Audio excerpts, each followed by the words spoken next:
es plus grand que ce que l'on dit. Alléluia. Lève-toi, salue 3 personnes, bénis ces 3 personnes au nom du Seigneur. Sois béni, mon frère. Tu peux aller saluer celui qui est derrière.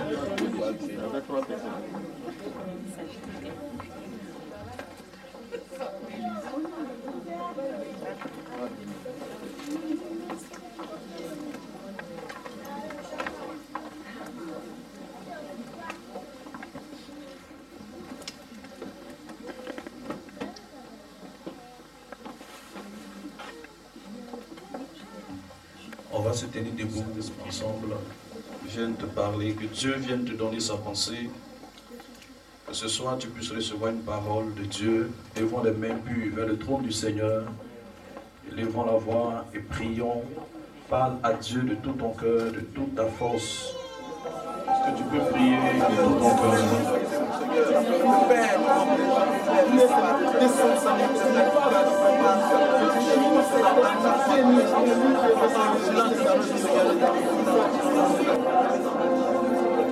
Prie de tout ton cœur, parle à Dieu, demande au Saint-Esprit ce soir de faire bien de te parler. Alléluia. Je vais parler ce soir des embargos spirituels.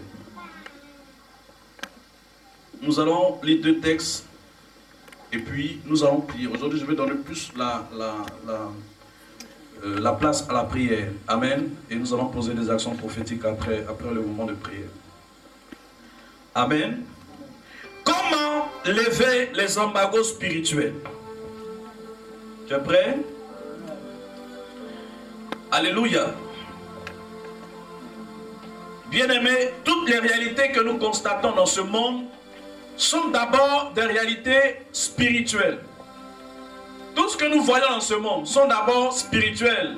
Et le monde l'a converti pour autre chose ou dans un autre domaine. Si nous prenons par exemple le domaine de la puissance, nous savons que quand on parle de puissance, le premier qui a démontré la puissance, c'est Dieu. Puisqu'auparavant, il n'y avait ni cieux, il n'y avait ni terre, il n'y avait rien qui existait, mais seulement par le pouvoir de sa parole, il a amené à l'existence les éléments de la création et nous sommes dans ce monde, nous vivons dans ce monde. Dis Amen.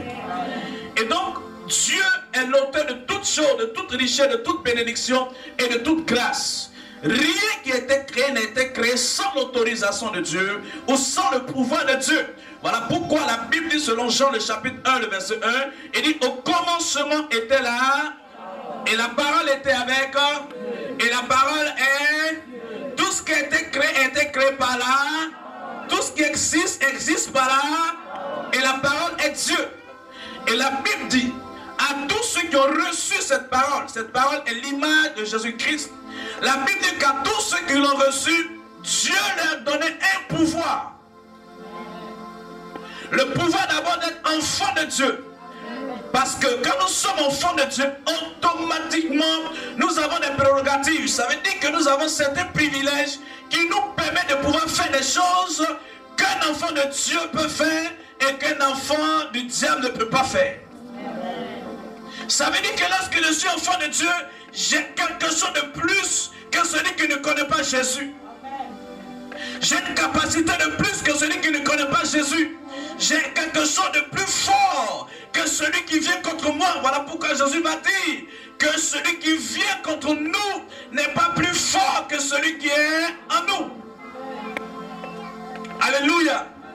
Et sachez bien aimés, quand nous parlons d'embargo spirituel, le terme embargo simplement selon le dictionnaire signifie une interdiction, certainement peut-être d'un organisme ou d'un gouvernement de laisser circuler certaines choses. Ça peut être des marchandises, ça peut être des éléments matériels, ça peut être certaines choses, mais ces choses-là sont frappées d'une interdiction. Donc on peut mettre un embargo sur les médicaments dans un pays. Ça veut dire qu'il y a une interdiction, n'est-ce pas, à toutes les industries pharmaceutiques, amen, de pouvoir fournir des médicaments à un pays qui est sous embargo. Ça veut dire qu'il est sous interdiction.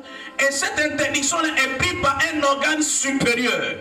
Et donc quand on parle d'embargo, pour revenir au terme étymologique, On peut parler d'une interdiction gouvernementale de laisser circuler certaines choses. Ça peut être des produits, ça peut être des marchandises, ça peut être même des hommes qui ne doivent pas rentrer dans un certain territoire. Donc un embargo, simplement, c'est une interdiction de laisser circuler.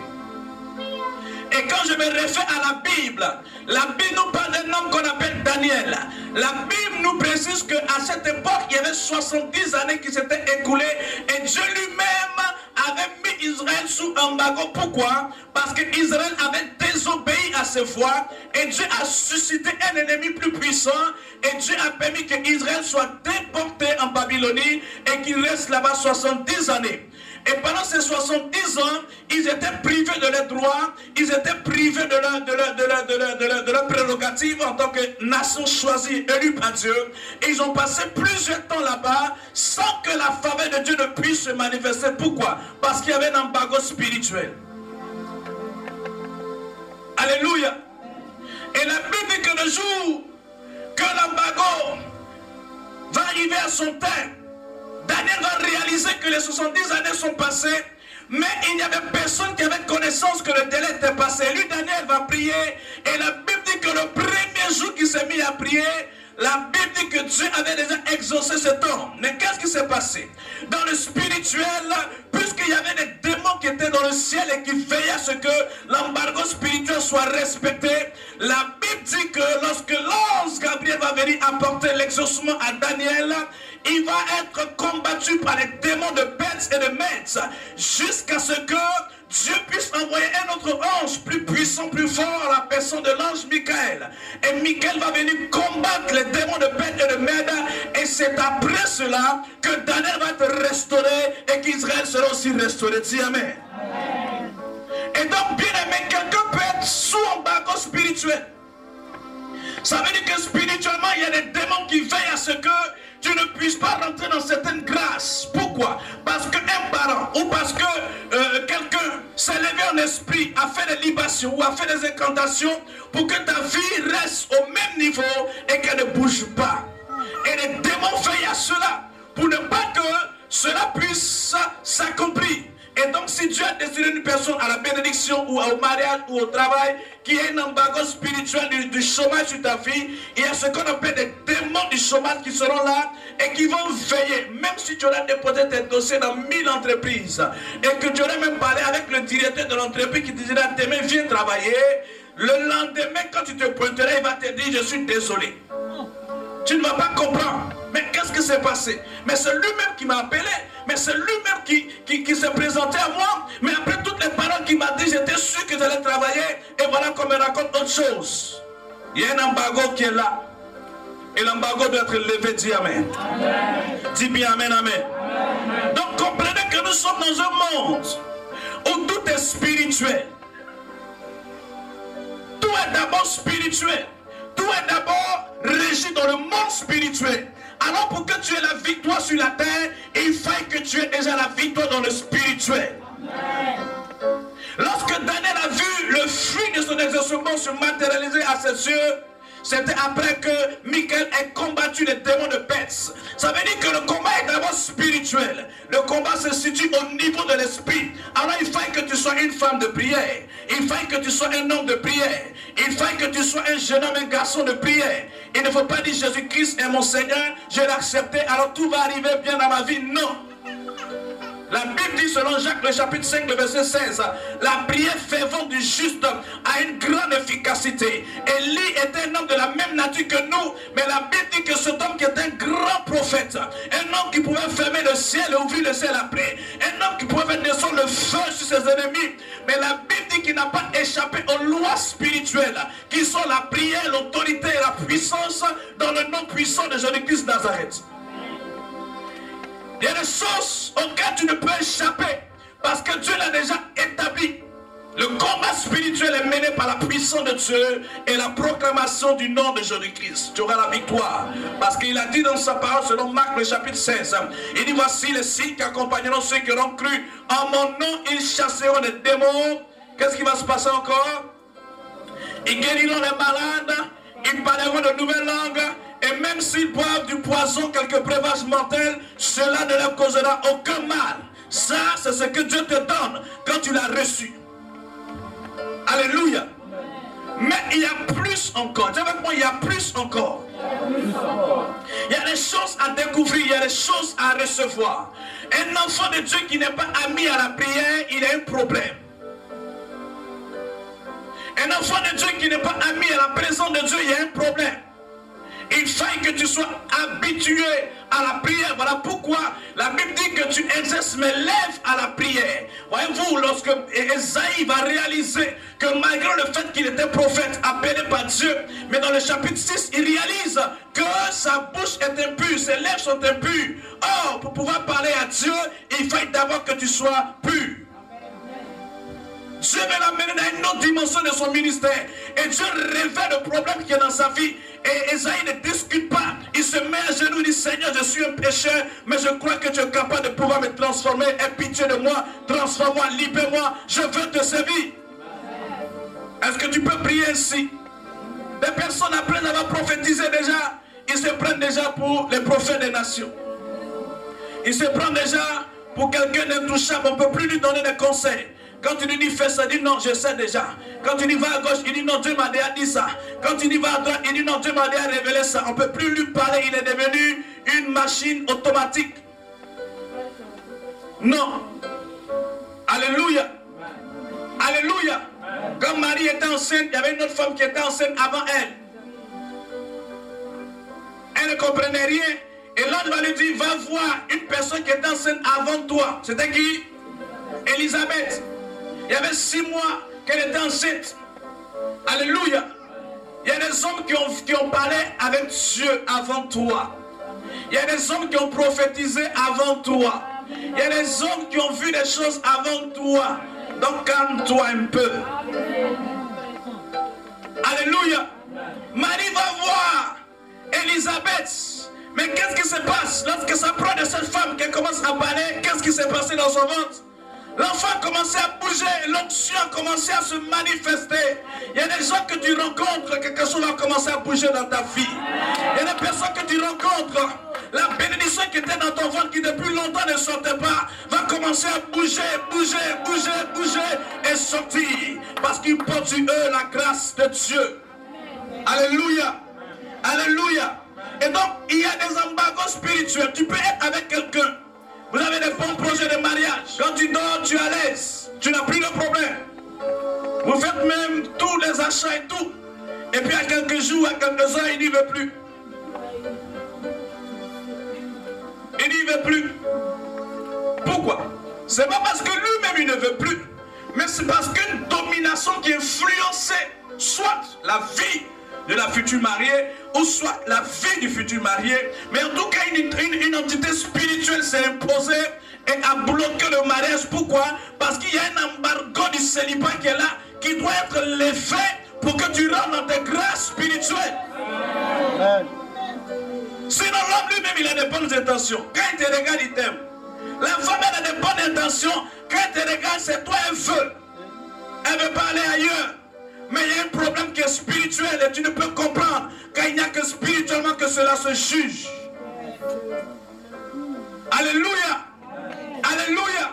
Tu travailles, tu as ton salaire et tu ne bénéficies pas de cela. Pourquoi? Parce que le diable n'est pas effrayé du fait que tu travailles. Qui vous a dit que le travail garantit la prospérité? Il y a des gens qui travaillent qui ne finissent même pas le mois. Il y a des gens qui travaillent pendant que le salaire tombe dans sa main. La Bible dit que ça tombe dans un sac percé. C'est-à-dire, dès qu'il a ça, les créanciers aussi sont là. Alléluia. Et il travaille maintenant pour payer ses créanciers, pour payer ses dettes. Donc, à un moment donné, le travail qui devait lui donner une certaine satisfaction devient un problème parce qu'il réalise que tous les efforts qu'il fournit, en réalité, c'est pour payer ses créanciers. Lève la main et dis, Seigneur, change mon histoire. Nous allons prendre la parole de Dieu. 2 Rois, le chapitre 6, le verset 23 à 24. Je vous ai dit que je ne vais pas trop parler. Je vais aller directement. On va se tenir debout. Après cela, dis avec moi, après cela. Nous continuons. Ben-Hadad, le roi de Syrie, rassembla toute son armée, monta contre Samarie et l'assiégea. Il monta contre Samarie et un siège. Ça veut dire qu'il a posé un siège. Ils ont séqué la ville, personne n'entre, personne ne sort. Continue. Il eut une grande famine. Et après ça, un problème va s'ajouter encore. La famine va venir s'ajouter là-dessus. Le siège fut si long. Oui. Une tête d'âne valait 80 pièces d'argent. Oui. Et le quart de lit de grotte de pigeon, 5 pièces d'argent. Oui. Alors que le roi passait sur la muraille, Comme le roi passait sur la muraille, une femme lui cria, une femme lui cria, sauve-moi, sauve-moi, mon Seigneur le oh roi. mon roi. Il répondit, Oui. si l'Éternel ne te sauve pas, Si l'Éternel ne te sauve pas, avec quoi pourrais-je te sauver? avec quoi moi je vais te sauver? Avec les ressources de l'air, de partage ou du pressoir? Avec le produit de lait ou du pressoir? Le roi ajouta, Le roi ajouta, qu'as-tu?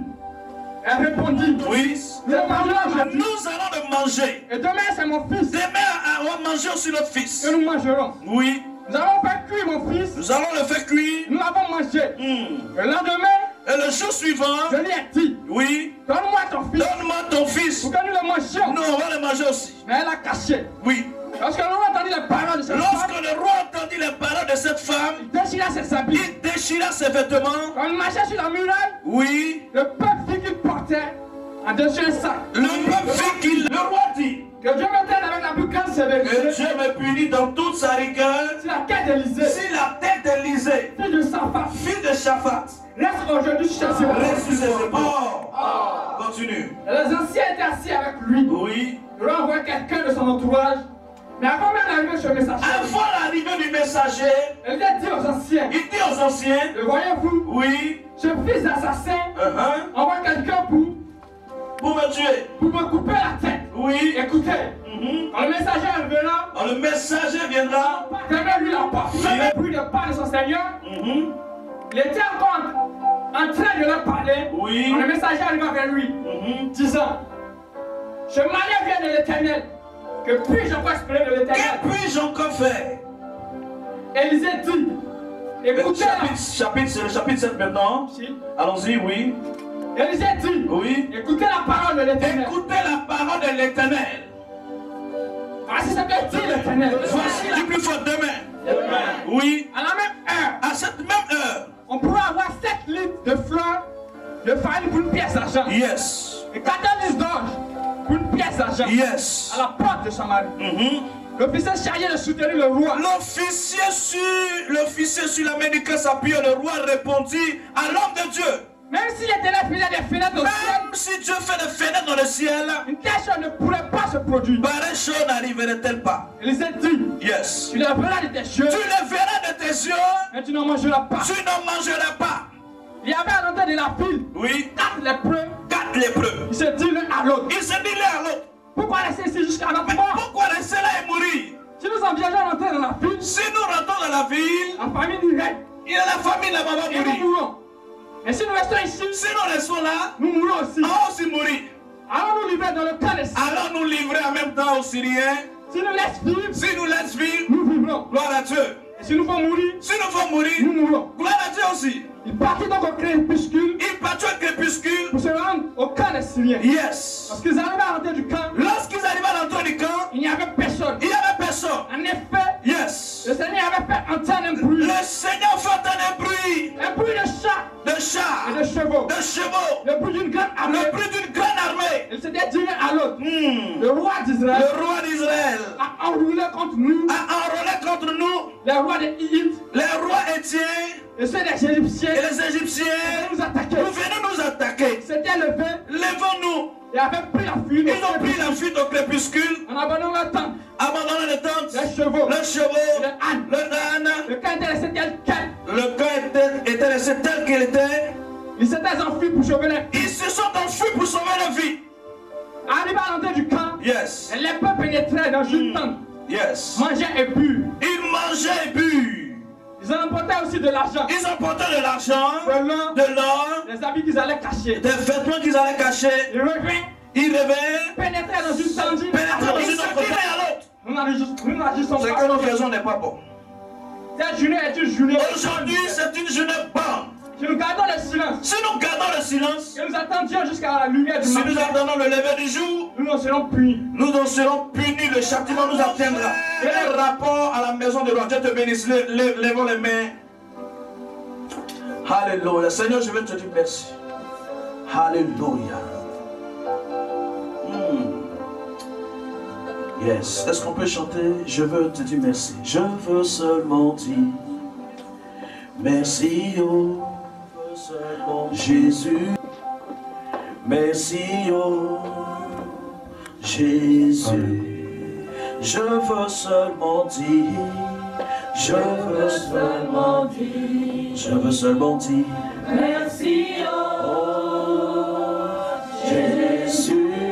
Dis le plus fort de tout ton cœur. Yes. Je veux seulement dire. Je veux seulement dire. merci, Jésus. I just want to say. I just want to say, Baba. oh, Dis le plus fort, dis le plus fort, dis le plus fort. I just want to say, Je veux te dire merci, Esprit de Dieu. Je veux confesser ta puissance. Je veux confesser la gloire de ta parole. Celle qui vient pour apporter la vie. Celle qui vient pour ouvrir les portes. Imposer le règne de Dieu. Et glorifier Jésus-Christ de Nazareth. Alléluia. I just want to say, Merci Seigneur. Merci Seigneur. Baba, Alléluia. oh, Seigneur, nous te bénissons. Donne-nous de comprendre ton message. Donne-nous de comprendre ta parole. Donne-nous de la saisir et de pouvoir repartir de ce lieu avec la pleine bénédiction qui vient de toi. Au nom de Jésus-Christ, ton Fils. Amen.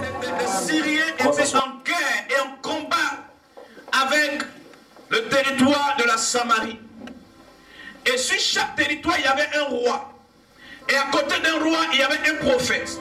Dis à ton frère, tu as besoin d'un homme de Dieu avec toi. Tu as besoin d'un homme de Dieu avec toi. Et la Bible dit, Élisée auprès du roi de Samarie était les yeux et la bouche de Dieu. À chaque fois que le roi syrien formait des complots pour attaquer Israël, pour attaquer la Samarie, la parole et la pensée de Dieu étaient révélées à Élisée. Et Élisée le disait au roi, et à chaque fois, Dieu permettait à Israël, la Samarie, de pouvoir échapper au complot des Syriens. Et la Bible dit, après tous ces événements, les Syriens vont maintenant se lever et ils vont encercler tout le territoire de la Samarie. Et ils seront là, ils seront bloqués pendant des jours. On ne nous dit pas le nombre de temps que cela est resté, mais pendant plusieurs temps, Israël va être, du moins Samarie va être assujetti, va être encerclé, et personne n'entrait, personne ne sortait. Israël était conçu en bagot spirituel. Pourquoi? Parce que personne ne pouvait rentrer et personne ne pouvait sortir. Celui qui avait un peu de nourriture chez lui à la maison, c'était toute sa richesse qui lui restait. Il devait pouvoir le gérer, il devait pouvoir manger de manière à ce que ses stocks, sa réserve ne se puise pas. Et c'était difficile. Pourquoi? Parce que l'ennemi voulait détruire les Samaritains, l'ennemi voulait détruire le territoire de la Samarie qui occupait le roi de la Samarie et Élisée le prophète qui était à cette époque établi sur tout le territoire. Vous savez qu'il y a eu deux royaumes, le royaume du nord et le royaume du sud. Donc le royaume du nord Israël, le royaume du sud Juda. Et donc comprenez que à cette époque, Élisée auprès du roi était l'orientation du royaume. Aujourd'hui, nos gouvernants n'ont plus besoin de l'orientation prophétique. On consulte les gens de la Rose-Croix, on consulte les gens, quoi encore? Les francs-maçons. Il faut être franc-maçon, il faut être Illuminati, il faut rentrer dans certaines loges mystiques pour avoir certaines positions dans le monde. Mais selon la pensée de Dieu, chaque pouvoir était consolidé par un prophète que Dieu établissait auprès du roi. Et à chaque fois que le roi va écouter les conseils du prophète, cela allait dépendre de la longévité de son règne. Plus le roi écoutait le prophète, plus son règne aussi était prolongé. Moins il écoutait le prophète, moins aussi il régnait. Et la Bible dit qu'à cette époque, le peuple serait dans la souffrance parce qu'on ne pouvait plus sortir, on ne pouvait plus rentrer. Donc les Syriens vont assiéger tout le territoire de Samarie et ils ont fait cela à dessein. Pourquoi? Parce qu'ils ont dit qu'au bout d'un certain temps, ils vont se rendre. Je prends un exemple. On vient on enseigne ta maison. Suis-moi un peu, Jacob. On vient on enseigne ta maison et tu as un peu de riz chez toi, tu as un peu de pasta, tu as un peu de spaghetti, tu as un peu de vivre. Amen. À l'instant, ça ne va rien te dire. Même si tu es conscient que tu es assiégé, mais tu serais un peu réconforté à l'idée que tu as un peu de nourriture chez toi. Peut-être que l'ennemi va attendre un petit temps, un jour ou quelques heures et il va partir. Mais Israël réalisait que plus le temps passait, les Syriens étaient toujours là. Pourquoi? Parce qu'ils ont dit qu'à un certain moment donné, quand ils auront faim, ils vont sortir. Souvent, on tend des pièges comme ça aux animaux. Pour les avoir, même s'il est caché dans sa tanière, tu mets un peu de truc dehors. Et une fois il a faim, il va sortir. Même qu'il sent l'odeur, il sort. Et il est pris. Et donc c'était la même stratégie. Israël va rester caché. Et chacun était chez lui. On ne pouvait pas sortir. Pourquoi? Parce que l'ennemi était autour. Et malheur celui qui mettait les pieds dehors. Le roi lui-même, qui était le garant de l'unité du royaume, qui était celui-là qui devait protéger ses sujets, lui-même avait peur. Personne ne pouvait sortir. Et la Bible dit, à cette époque, vous savez, quand il y a la famine, quand il y a la pauvreté, quand il y a la souffrance, même celui qui était un peu honnête est obligé de commencer à faire un peu de roubladise. Amen. L'homme que tu as connu peut-être au pays, on dit mais lui là vraiment, toi mais tu sais que c'est un homme, une personne honnête. Mais à cause de la souffrance, à cause de la pauvreté, à cause de tous les problèmes qu'il rencontre, il n'a pas de solution. Il est obligé de devenir un peu malhonnête. Tu vas lui donner ton argent pour garder. Il a fait, l'argent est là. Coupez vos portables, s'il vous plaît. Il a fait, l'argent aussi est là. Oh, l'argent ne lui appartient pas. L'argent ne te donné par peut-être son frère qui est en Europe ici pour quelque chose, mais il rencontre un problème. Et c'est dur. Partout où il va, il n'y a pas de solution. Oh, il y a une solution à côté de lui, mais ce n'est pas pour lui. Qu'est-ce qu'il fait? Il va prendre un peu. Il dit bon, après je vais rembourser. C'est fini comme ça. Après il prend encore de toute façon. Voilà, de toute façon il est loin déjà. Avant qu'il n'arrive, j'aurais déjà systémé tout. Alors je pourrais avoir rendu et payé ma dette. Et c'est comme ça que on change. La Bible dit que le pays était tellement oppressé que deux femmes vont conclure une affaire pour manger leur enfant. À quel point des gens, à cause de la souffrance, sont devenus cannibales. L'enfant que tu as mis au monde, tu as souffert. Imagine un peu le poids de la dureté, le poids de la souffrance dans laquelle Samarie était plongée, jusqu'à ce que deux femmes puissent être d'accord de manger leur enfant. Or, la douleur de l'enfantement, c'est elles seules qui peuvent expliquer. On ne peut pas expliquer. Mais malgré cela, elles vont accepter de tuer l'enfant. Donc la première, ils vont conclure un marché. L'autre va dire, bon, aujourd'hui on va manger pour moi, mais demain on mangera ton fils. Elles sont d'accord. Elles vont tuer l'enfant, elles vont le faire cuire. La Bible dit qu'elles vont le faire cuire. Vous voyez, comment on appelle ça même? Les animaux on fait cuire là. En Afrique, l'agouti. C'est l'agouti. Au Cameroun, on dit agouti aussi. On dit quoi? Je sais pas. L'hérisson. Mais il y a d'autres. Hérissons. Vous voyez comment on les fait fumer? Vous voyez ça un peu? La Bible dit qu'elles vont faire cuire le premier enfant a été cuit au feu. Amen. Imaginez un peu la douleur, l'intensité de l'épreuve, de la dureté de l'embargo. Parce qu'ils étaient en réalité sous embargo. Parce que personne ne pouvait rentrer, personne ne pouvait sortir. Même si tu avais l'argent, est-ce que tu peux manger l'argent? Tu peux dire à l'argent, transforme-toi, envoie-moi section dont il y a besoin. Non. Ton argent ne peut pas te sauver. Nous avons connu la crise chez nous en Côte d'Ivoire. Il y a des gens qui avaient l'argent ce jour à la maison. Mais l'argent n'avait plus de valeur. Celui qui était pauvre, qui avait son sac de riz avec ses condiments, était le plus heureux.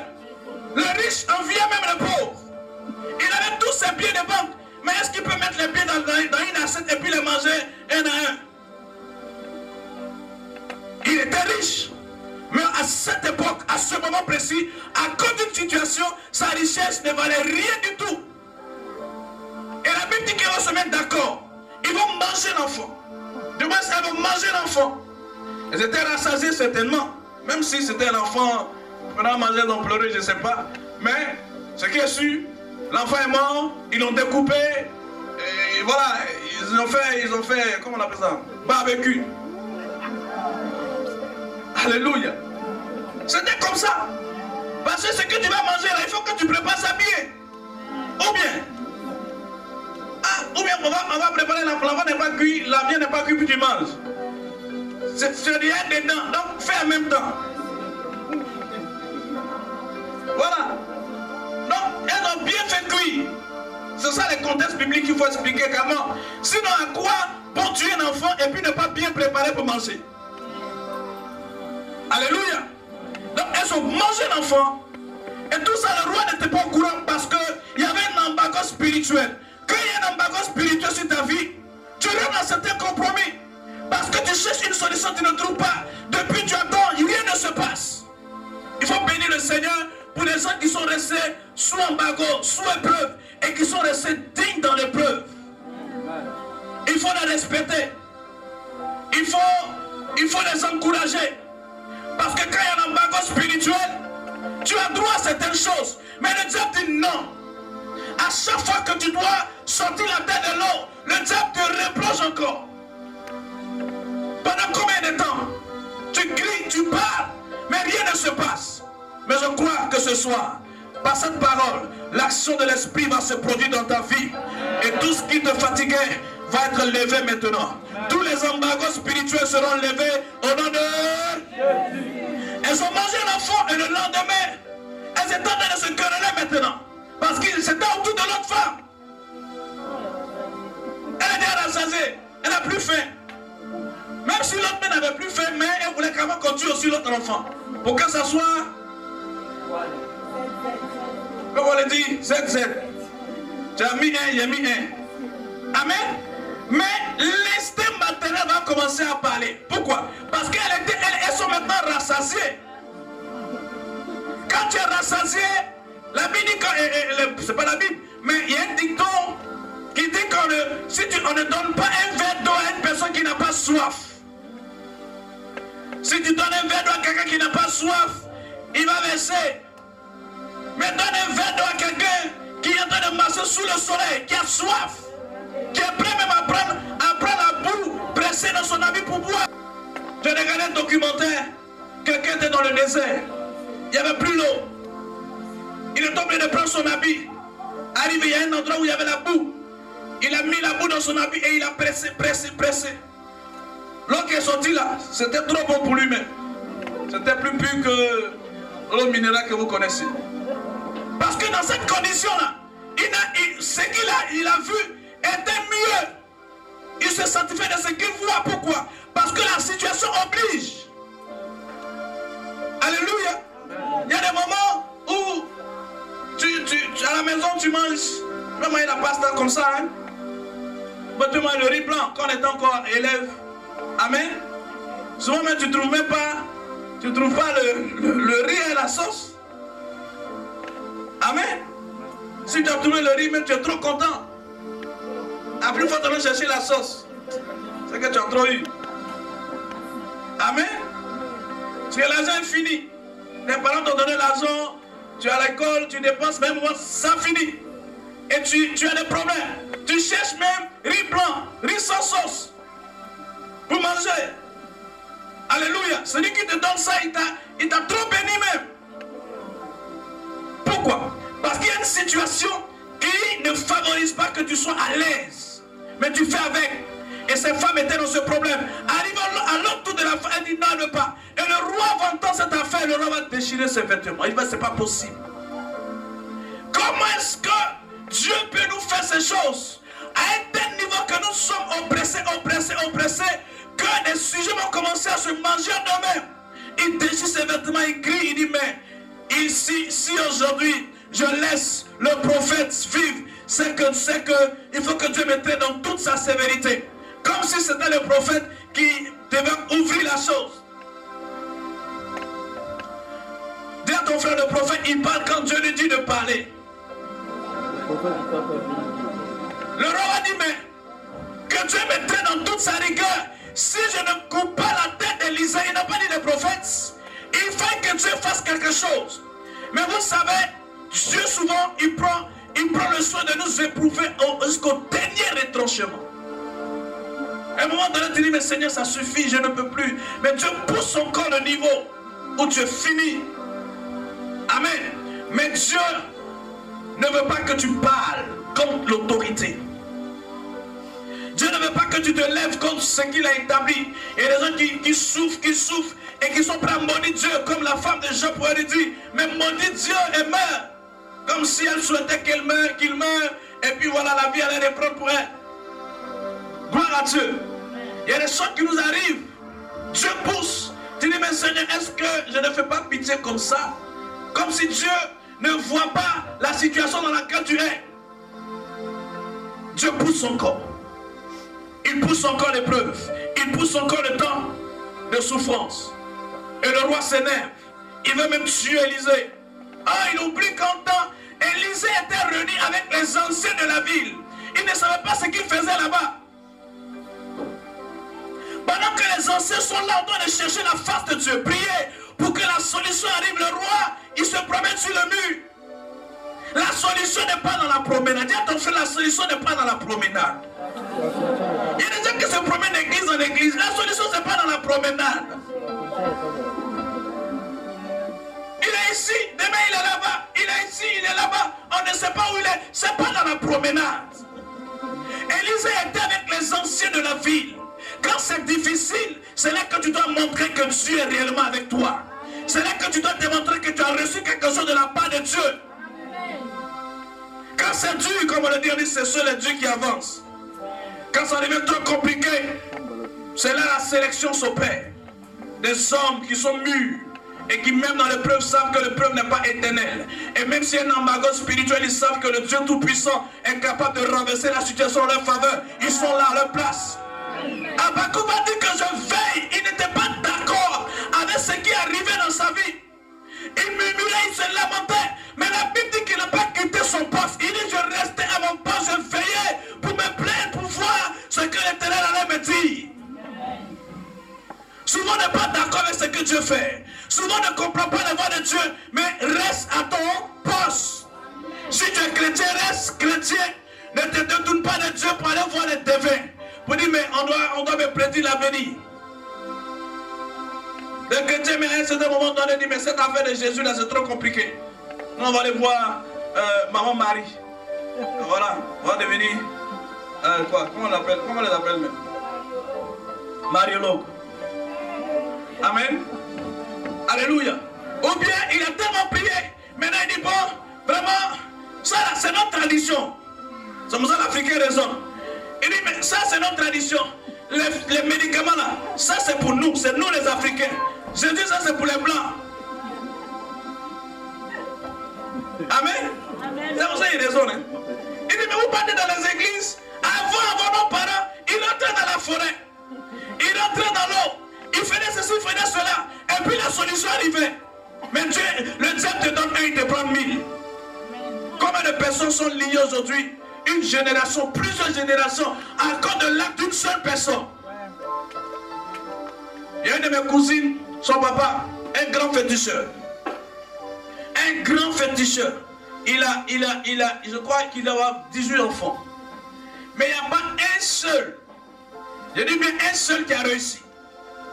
Tous ceux qui veulent réussir sont ramenés à la case départ. Il y avait une qui était avec un blanc, je ne sais pas s'il a dit ce témoignage ici. Elle était avec un blanc, le blanc voulait la marier. Je ne sais pas s'il a dit ça une fois ici. Le blanc voulait la marier, elle est venue dire, on lui a dit, ah, toi-même tu sais que ton papa c'est un sorcier. Il y a des moments où il faut dire la vérité. Même si on te fait mal, il faut dire la vérité. Alléluia. Tous ses frères, à l'heure où je vous parle, eux tous sont au village. Pas un seul. Celle qui était brillante à l'école, ils l'ont frappée par l'épilepsie, c'est fini. Elle tombe. Si tu la regardes même, tu as pitié. C'est tout aussi gonflé, les lèvres sont coupées. Vraiment, le diable est méchant. Ça aussi, c'est un embargo spirituel. Parce qu'on met des interdictions.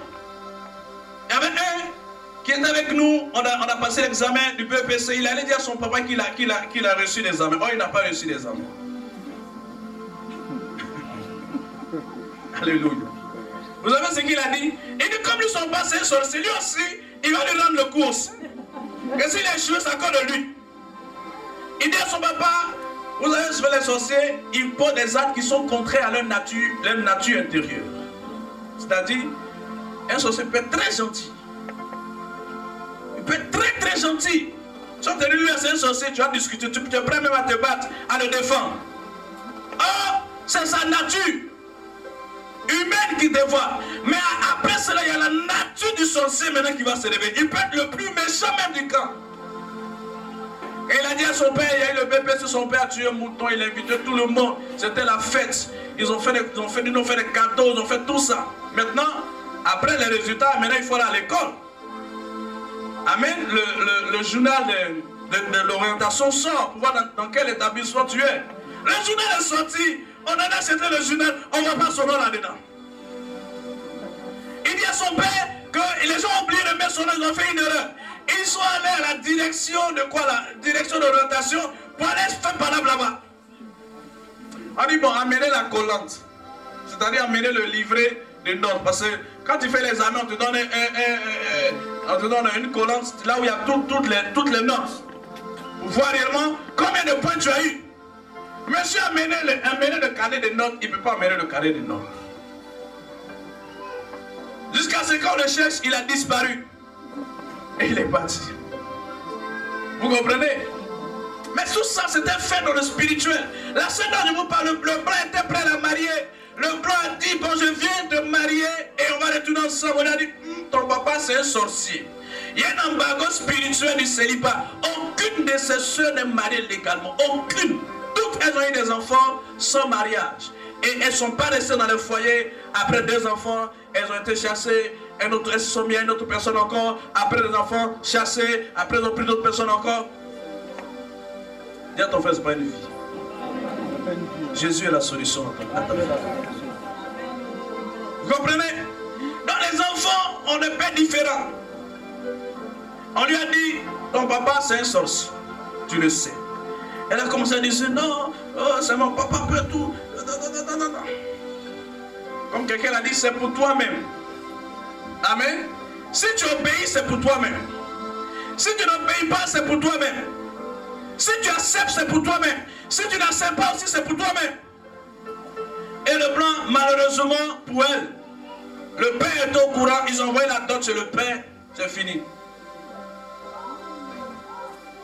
Quand le père a reçu la dot, c'est fini.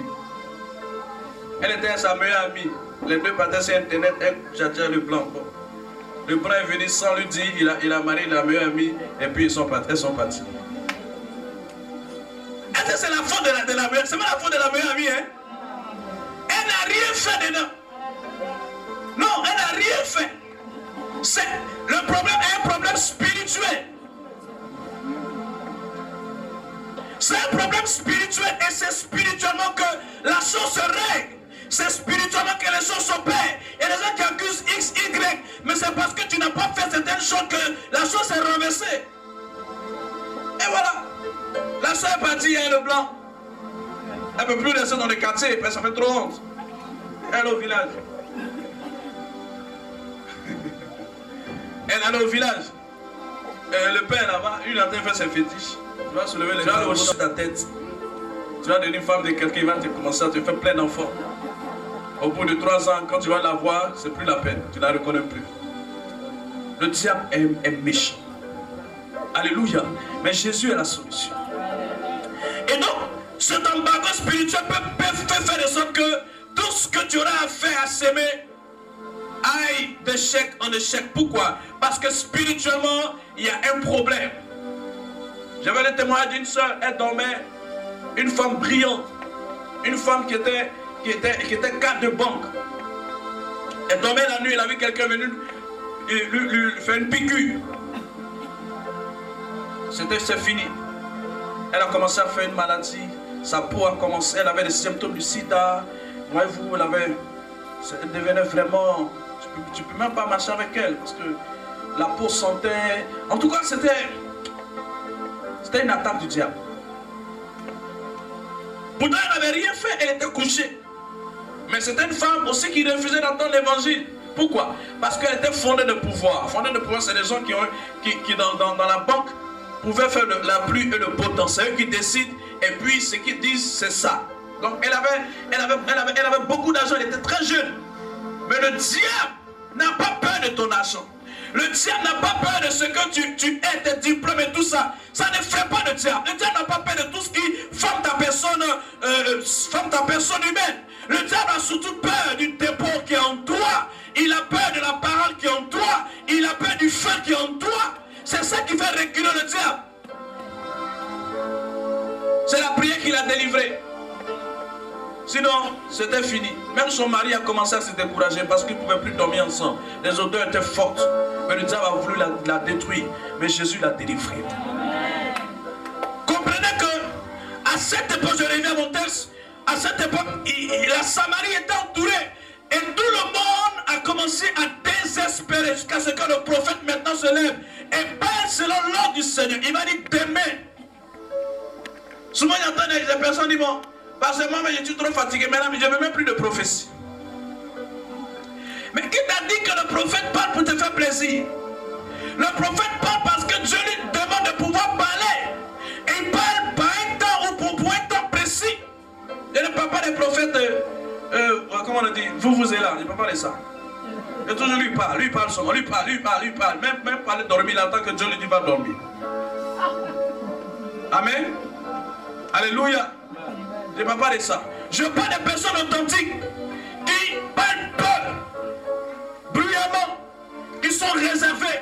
Mais lorsqu'ils se lèvent, c'est que Dieu a dit quelque chose. En Israël, c'était comme ça. Quand on voit un prophète, ça veut dire qu'il y avait un message. On ne le voyait pas comme ça. Ne vois pas un homme de Dieu comme ça. Hein? Si tu le vois, c'est qu'il y a un message qui devait livrer. Et on voyait Samuel, il sortait. Et les gens demandent, mais qu'est-ce que Dieu va dire encore? Parce qu'il y avait un message. Dis à ton frère, il y a un message pour toi ce soir. Et il va dire, demain, il y aura la nourriture, il y aura l'abondance, il y aura ceci, il y aura cela. Ah, pendant qu'il disait, il y avait longtemps que le peuple n'avait pas encore mangé. Mais on pourrait dire, mais celui-là, s'il était prophète, pourquoi depuis il n'a pas parlé? Comme au temps de Jésus-Christ, lorsqu'il était sur la croix, mais lui là, c'est pas lui qui a guéri les malades, c'est pas lui qui a ressuscité les morts, c'est pas lui qui dit qu'il est le Fils de Dieu. Mais s'il est le Fils de Dieu, qui se délivre lui-même, alors on va croire. Même s'il sortait de la croix, il n'allait pas croire. Même si les miracles s'opéraient, parce que quels miracles ils n'ont pas vu, quels signes ils n'ont pas vu. La Bible dit que tout ce que Jésus a fait, si on devait l'écrire dans un livre, personne ne pourra soulever ce livre. Donc eux au moins ils ont vu les signes, mais ils n'ont pas cru quand même. Et comprenez que Élisée va parler, il va annoncer un temps nouveau. Souvent tu peux souffrir. Et quand la souffrance arrive à un certain niveau, tu deviens insensible. Dis à ton frère, fais attention. Et la souffrance produit cette sorte de colère contre Dieu. Cette sorte de rébellion. Cette colère intérieure. Mais je suis depuis à l'église, je prie. Mais qu'est-ce qui se passe? Dieu m'a oublié. Voilà, on devient un peu jaloux de son frère, de sa soeur, qui commence à émerger un peu. Voilà, on fait semblant d'acclamer, mais dans son cœur, il dit, mais vraiment, c'est vrai, qu'est-ce que moi j'ai fait? Mais qu'est-ce qui se passe? Si c'est ça, je vais quitter l'église, je vais faire ceci, je vais faire cela. Dis à ton frère, c'est pas quitter l'église qui va changer la situation. C'est pas quitter l'église qui va changer la situation.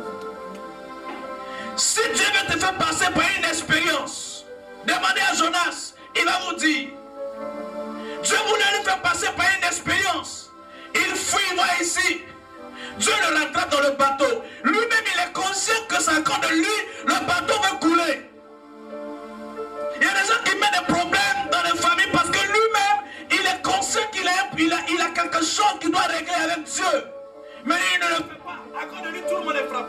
À cause de lui, tout le monde change mon micro. À cause de lui, tout le monde a des problèmes. Et la situation perdue. Tu dois faire la paix avec Dieu, c'est tout. Jonas a appris à ses dépens. Et Dieu était là pour lui montrer le bon chemin. Il y a des choses que Dieu te demande de faire. Et depuis, tu n'as pas encore fait.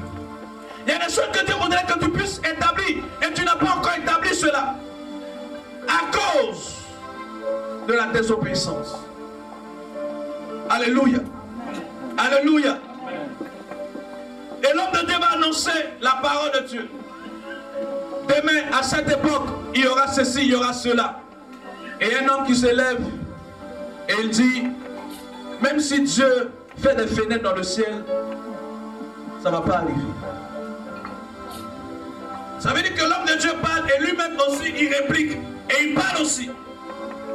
J'étais à Pérougia pendant que je prêchais la parole de Dieu, je voulais prier pour les femmes, pour l'enfantement. Amen. Et puis j'ai fini de prier et puis j'ai dit bon, ceux qui sont. Je demande d'abord est-ce que vous êtes mariés? Parce que la Bible parle des rapports sexuels dans le cadre du mariage. Et puis il y a une nana fou là-bas dit mais même si on n'est pas marié, on peut faire.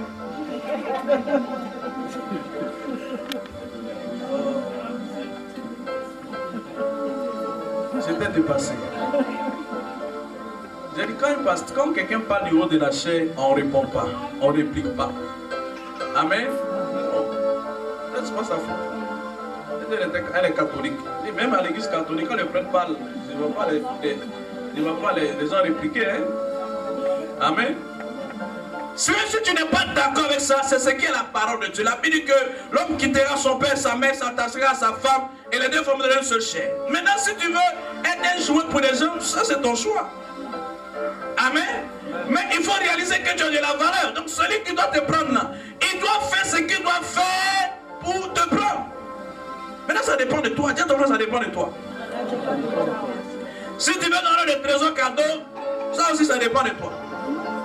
Mais si tu veux démontrer que tu as de la valeur et que cette valeur doit te respecter, ça dépend aussi de toi. Amen. Tout est dans ta main. La vie et la mort. Mais je dis qu'il choisit la vie et tu vivras. Gloire à Dieu. Et l'homme va parler pour dire, même si Dieu fait des fenêtres dans le ciel, la chose ne va pas arriver. Il y a des moments de vie insensibles. On dit, mais si Dieu existait, pourquoi il y a tel problème? Pourquoi, malgré tout ce que je fais, malgré mes prières, mais si Dieu existait, pourquoi telle chose? Mais c'est parce qu'il y a un embargo spirituel. Il faut prendre conscience et te lever dans la prière. Et les personnes qui pensent que seulement le fait de venir à l'église est une source de délivrance. Non. L'église est comme l'école. À l'école, on enseigne l'élève. Mais si l'élève lui-même à la maison, il ne fait pas des exercices, s'il ne travaille pas à la maison, s'il ne se cultive pas, il n'aura pas une longueur d'avance sur les autres. Sinon, à l'examen, ce n'est pas tout ce qu'on fait à l'examen qu'on a vu à l'école. Le professeur te montre la forme, mais toi-même va travailler, toi-même va t'exercer, toi-même prie. Ce que l'homme de Dieu t'enseigne, c'est ce que tu dois utiliser pour réussir. N'attends pas qu'on te pose forcément la main. N'attends pas qu'on te donne forcément une parole. Mais c'est une résolution intérieure que tu dois prendre. Souvenez-vous de cette femme qui avait la peine de sang de 12 ans. Personne ne lui a donné une parole de connaissance. Personne ne lui a donné une prophétie. Personne ne lui a donné une révélation. Elle-même, elle a réalisé que l'occasion qui se présentait à elle, si elle ratait ça, ça allait être difficile. C'est pourquoi Jésus va pleurer sur Jérusalem. Il va dire, Jérusalem, si tu avais su le temps où Dieu t'avait visité, mais maintenant ces choses sont cachées. Parce que beaucoup n'ont pas su le temps où Dieu venait les visiter.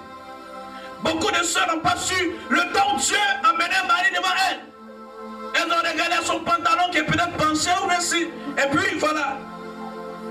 Elles ont regardé peut-être que ce jour-là, il était habillé de manettes débraillées. Mais lui là, qu'est-ce qu'il peut m'apporter? Celui qui est dehors là-bas, il porte le pantalon jean et puis on va sa culotte dehors, c'est lui qui l'a vu.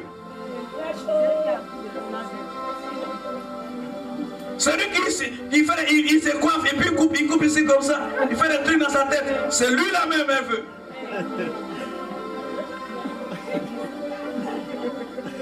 Celui qui s'habille, il met sa poitrine dehors comme ça, il met sa chaîne ici, puis il se balade comme ça, voilà. Quand il voit ça, il dit, lui là, c'est un vrai type. L'homme qui vient, il est trop spirituel, il a bien fourré André, c'est quoi? Il n'est pas la personne qui est fourrée, qui est trop correcte, qui a le pantalon bien fourré, bien dressé, tout ça, non. Il faut des gens qui, voilà, il a la coiffure un peu ici, coupé, il a frisé un peu ici, il a mis pour d'oreille ici, pour d'oreille là, il décide que voilà, lui il est bien. Il est intégré.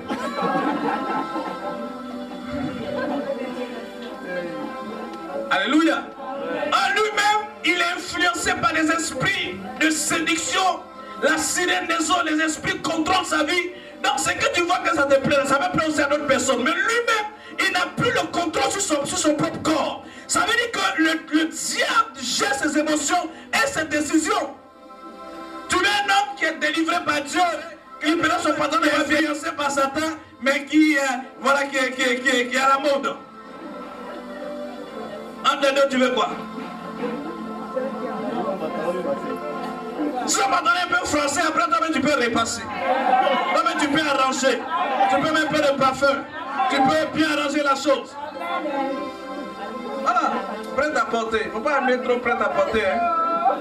Voilà. Il ne faut pas trop aimer prêt à porter. Quand il regarde, c'est déjà fini. Il n'est plus dans les épreuves. Il est délivré, voilà, il vit bien, il a son argent, il a sa voiture. Voilà, quand tu le regardes, tu dis, bon, lui là au moins, le Seigneur peut me bénir. Quand tu ne regardes pas le frère à côté de toi qui dit, Seigneur, pitié de moi, je vais travailler. Seigneur, pitié de moi. Mais quand il te salue, tu ne réponds même pas. Tu ne sais même pas qu'il y a causerie entre vous.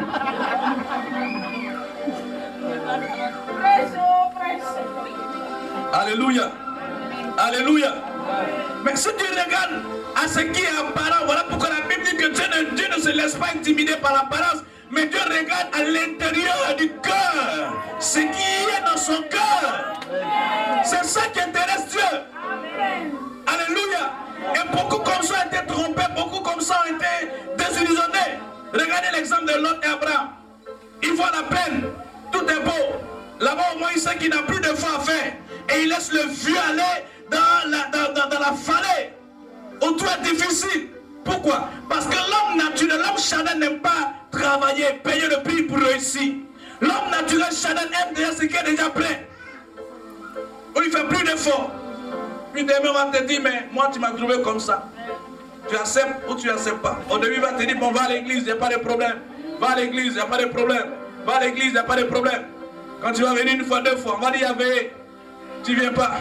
Il y a ceci, on ne te voit pas. On te demande, mais mon mari dit de ne pas venir. Ce n'est pas vous-même les pasteurs qui a dit la femme doit être soumise à son mari. Non, je suis soumis à mon mari. Je ne viens plus à l'église. Vous savez, souvent les chrétiens, ils retournent les versets vers toi. Hein? Quand tu veux parler, dis, mais ce n'est pas vous-même qui avez prêché que la femme doit être soumise à son mari. Mon mari n'est pas venu à l'église, donc je suis soumis à lui. Ce n'est pas de cette soumission que la Bible parle. La soumission qui va t'amener en enfer, ça, c'est pas de ça que Dieu parle. Et donc, comprenez que Dieu va produire le miracle. Dieu va ouvrir le ciel. Il va passer par 4 personnes. Pendant que la parole sortait, Dieu est en train de traiter contre les Syriens. Il n'y a pas eu de guerre. Il n'y a pas eu de combat. Il n'y a pas eu de coup de canon. Mais spirituellement, Dieu a répandu un plus de guerre. Et l'ennemi était déjà effrayé. Il n'y a pas eu de combat, mais il y a eu une victoire. Comment on pouvait expliquer ça? Il n'y a pas eu de combat, mais il y a eu une victoire. Pourquoi? Parce que l'Éternel des armées, la Bible appelle l'Éternel des armées, il a envoyé son armée céleste. Seulement par le bruit de l'armée, l'ennemi a eu peur, ils ont fui, ils ont libéré les maisons. Qui va rentrer maintenant? J'ai bien aimé cette citation de ces 4 lépreux. Ça doit être ta manière de vivre. Il va dire, mais voici notre situation. Si on reste ici, de toute façon, ils nous ont rejetés, donc on est lépreux, on ne peut pas rentrer parce que selon le Lévitique, quand tu es lépreux, tu devais être mis dehors jusqu'à ce que tu sois guéri et que ta guérison soit attestée par le sacrificateur. Et donc ils étaient mis dehors, donc à la porte de la ville. Donc ils sont au milieu d'une situation. Ils ne peuvent pas rentrer dans la ville parce qu'ils n'ont pas droit. Mais aussi, ils ne peuvent pas aller là-bas de crainte de mourir. Donc ils sont au milieu. Plusieurs jours passent. Eux-mêmes ils réalisent, ils disent, mais Même si nous restons là, on va mourir. Vous comprenez? C'est l'image d'un chrétien. Dieu veut que tu manifestes l'obéissance dans un certain domaine. Mais tu ne veux pas. Pendant ce temps, tu es en train de t'enfoncer. Tu es en train de t'enfoncer. Tu es en train de t'enfoncer. Ça te coupe quoi? D'obéir à Dieu.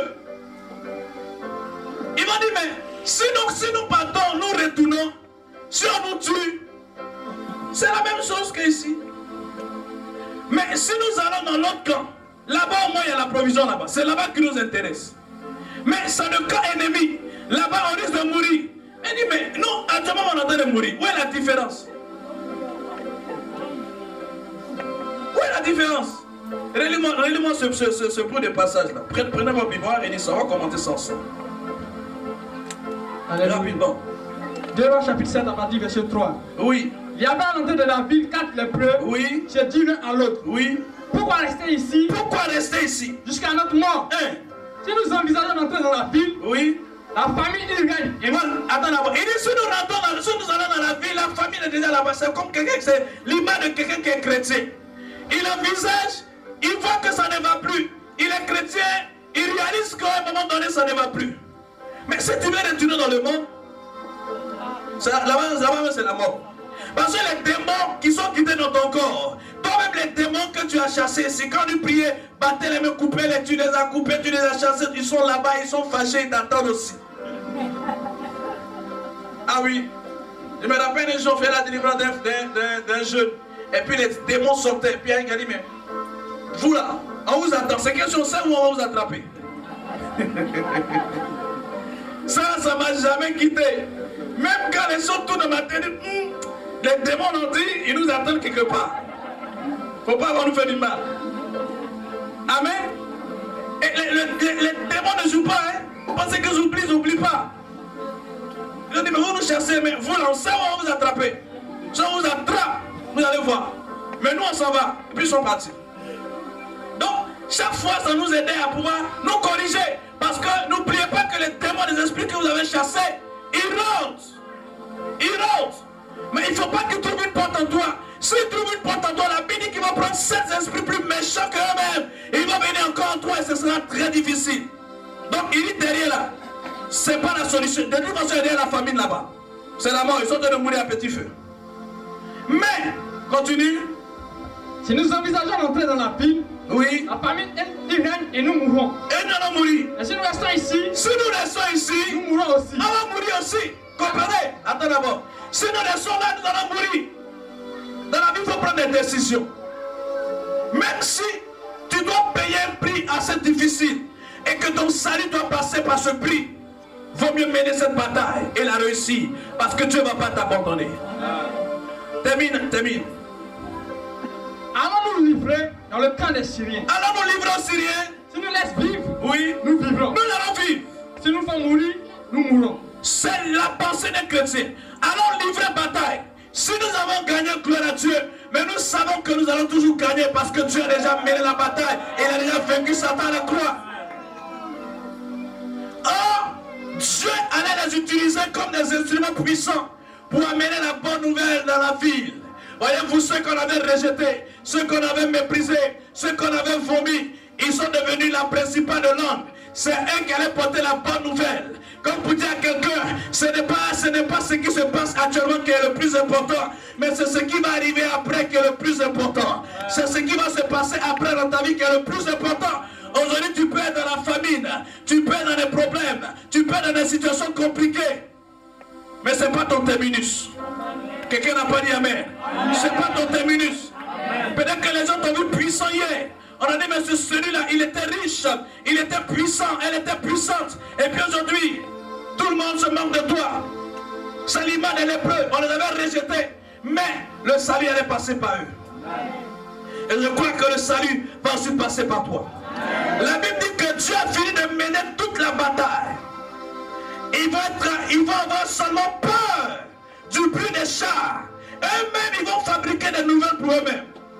Ils vont dire, mais le roi, les rois d'Israël allaient prendre les Hétiens et les Égyptiens, ils viennent nous attaquer. Le bruit que nous attendons là, c'est un bruit d'une grande armée. Pourtant eux-mêmes, les jeunes n'ont vu personne. Alléluia. Pendant que nous sommes en train de prier ici, Dieu est en train de mener le combat quelque part. Dieu est en train de lever un embargo quelque part. Dieu est en train de briser une situation quelque part. Dieu est en train de casser quelque chose quelque part. Dieu est en train de briser un canari quelque part. Dieu est en train de casser une malédiction quelque part. Dieu envoie son armée quelque part. Parce qu'une bataille doit être livrée. Et Dieu te donne d'être victorieux. Israël n'avait même pas combattu. Mais Dieu va produire plus de guerre. Et l'ennemi va entendre ça. La Bible dit, c'est comme si on annonçait peut-être la fin du monde. Chacun là où il était a pris ce qu'il pouvait prendre. Et c'était la fuite. La Bible dit qu'il y avait même des vêtements qui sont restés sur la route. Vous imaginez un peu la frayeur, la peur qui s'emparait d'eux. Ils ont fui, ils ont laissé tout ce qu'ils avaient pris. Ils ont tout laissé, ils sont partis. C'est comme ça que tu vas récupérer tout ce que le diable t'avait volé. Dis Amen. C'est comme ça que tu vas reprendre tout ce que le diable t'avait volé. C'est comme ça que tu vas récupérer tout ce que le diable t'avait volé. Voilà pourquoi il ne faut pas minimiser quelqu'un. Dans le ministère, il a compris quelque chose. Il ne faut jamais minimiser quelqu'un. Un chrétien, tu peux le voir comme ça, mais il ne faut pas le minimiser. Peut-être c'est par lui que le secours va venir. Peut-être c'est par lui que l'église sera bénie. Peut-être c'est par lui que ce que tu cherches là, Dieu va te donner. Les lépreux ont été rejetés. Mais eux-mêmes, ils sont entrés dans le camp syrien, il n'y avait personne. L'ennemi avait fui. Ceux qui te persécutaient, ceux qui te pourchassaient, regarde autour de toi, il n'y a personne. C'est ce que Dieu a dit à Moïse. Il dit les problèmes que tu vois, les Égyptiens que tu vois, maintenant tu ne les verras plus jamais. Il n'y avait plus personne. L'embargo a été levé. Non seulement ça a été levé, mais il y a eu comme un remboursement. Il y a eu comme une compensation. Regardez, la Bible dit que Adam et Ève vont concevoir deux enfants, Abel et Caïn, n'est-ce pas? C'est ça. La Bible dit, Abel va mourir, Adam et Ève vont s'unir, ils vont avoir 7. Mais après 7, quel enfant va venir encore? Waouh! 7, c'est l'ancêtre des Juifs. Enoch te bénit mon fils. Et après lui, il y a celui qu'on appelle Enoch. Et la Bible dit que c'est à partir d'Enoch que Dieu va se réconcilier avec Adam et Ève. La Bible dit que c'est à partir d'Enoch qu'on a commencé à invoquer à nouveau le nom de l'Éternel. Oh, je dis à quelqu'un ce soir, tu as été béni. Mais ce n'était pas la pleine bénédiction. Ça, c'était 7. 7, c'est le remplaçant. Oui, Dieu t'a compensé. Dieu a remplacé ce que tu avais perdu. Mais Dieu ne va pas s'arrêter là. Parce que la bénédiction de l'Éternel doit davantage te faire connaître Dieu. Dieu va te donner quelque chose. Dieu va te bénir. Et à partir de cette bénédiction-là, des personnes seront gagnées à Christ. Des hommes seront libérés. Des personnes seront guéries. Des personnes seront restaurées. C'est à partir de là qu'on a commencé à invoquer à nouveau le nom de l'Éternel. Peut-être que Dieu était fâché. Dieu était dans sa sainte colère. Mais quand Enoch est né, qu'est-ce qui s'est passé? Dieu s'est réconcilié avec ses enfants.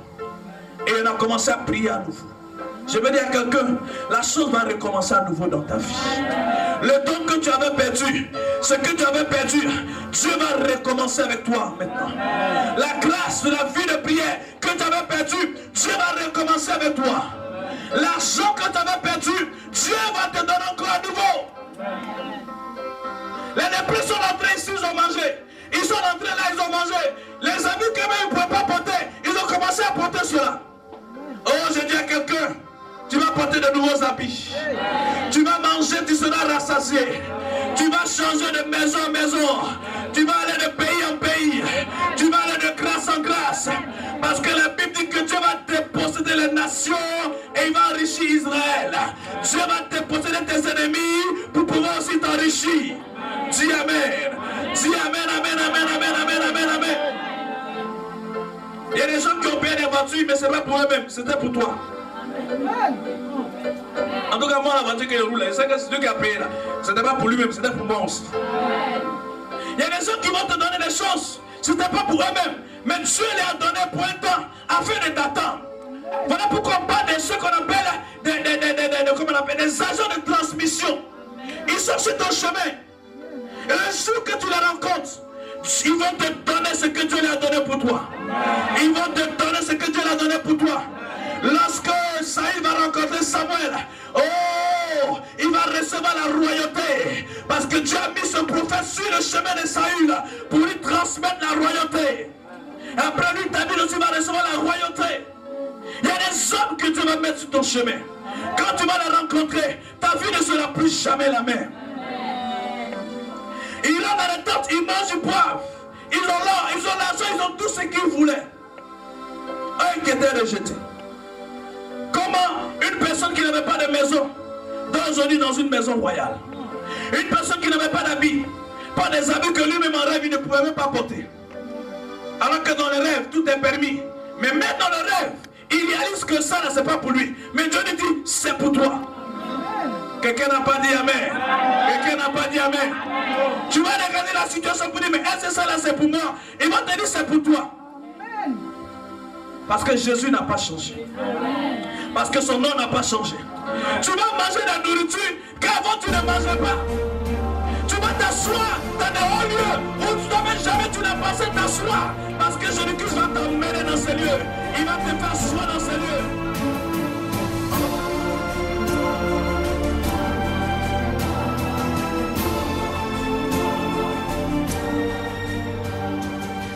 On va prier le Seigneur. L'Esprit de Dieu me montre une étoile. L'Esprit de Dieu me montre une étoile. L'Esprit de Dieu me dit il est l'heure. Et cette étoile va commencer à briller. Cette étoile a déjà même commencé à briller. Et il est l'heure. Ce temps nouveau, ce temps de grâce. Les ennemis, les difficultés que tu voyais, parole de l'Éternel, tu ne les verras plus jamais.